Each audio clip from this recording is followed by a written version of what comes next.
हा तो कॅनल आहे मंडळी, ज्या कॅनलच्या माध्यमातून या भागातून पाणी जाऊ शकतं. तर दादा आपल्या सोबत आहे. दादा नमस्कार, काय नाव तुमचं? नमस्कार, मी दिनेश काकडे, राहणार सारंगपूर, तालुका अंबड.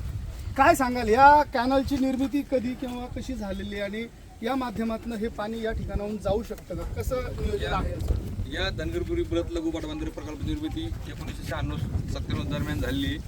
त्यानंतर 2000 पासून हा मुख्य वाहिनी काम सुरू झालं.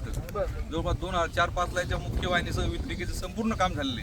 जवळपास 15-16 किलोमीटरचा मुख्य कॅनॉल आहे. त्याला जवळपास 8 ते 9 उपवाहिनी आहे. हे सर्व पाणी नसल्यामुळं, उपलब्ध नसल्यामुळं आज रोजीला पडीत पडलेलं आहे. जंगल तयार झाले. याची थोडीशी डागडुजी केली किंवा याच्यासाठी जे काही गरजेच्या गोष्टी आहेत त्या जर केल्या तर यातनं पाणी जाऊ शकतं. सहज आता 2 वर्षापूर्वी मेंटेनन्स करून डायरेक्ट आमचं जवळपास 10 लिटर पाणी नेलं त्याचं. अच्छा, 2 वर्षापूर्वी मग यातनं पाणी गेलेलं पाणी जाते. पाणी टेस्टिंग झाले, सगळे झाले. आपल्याकडे जर का पाण्याची उपलब्धता असेल तर या भागातून या माध्यमातून पाणी जाऊ शकतं. पाणी सहज जाऊ शकतं. आपल्याकडे झालेले सहज जाऊ शकतं आणि पूर्ण भाग सुजलम सुफला होऊ शकतो.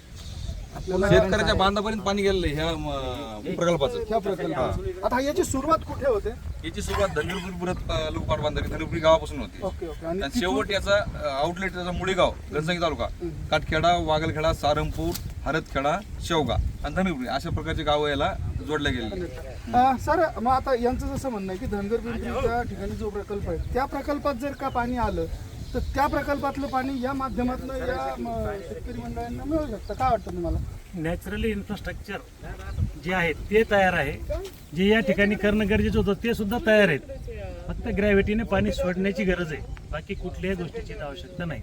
सर्व तयारच आहे. तर अशा पद्धतीनं जी काही इन्फ्रास्ट्रक्चरच्या बद्दलच्या ज्या काही गोष्टी आहेत किंवा जे काही प्रकल्प याआधी तयार झालेले आहेत, जे मूलभूत गरजांचे जे काही प्रश्न आहेत किंवा असे प्रकल्प जे आहेत ते ऑलरेडी इकडे तयार झालेले आहेत. या ठिकाणी केवळ पाण्याची उपलब्धता असणं गरजेचे. आता जसं दादांनी सांगितलं की धनगर पिंपरी या ठिकाणी एक प्रकल्प आहे, त्या प्रकल्पात जर पाणी आलं तर ते पाणी या माध्यमातून सगळ्या या भागाला मिळू शकतं.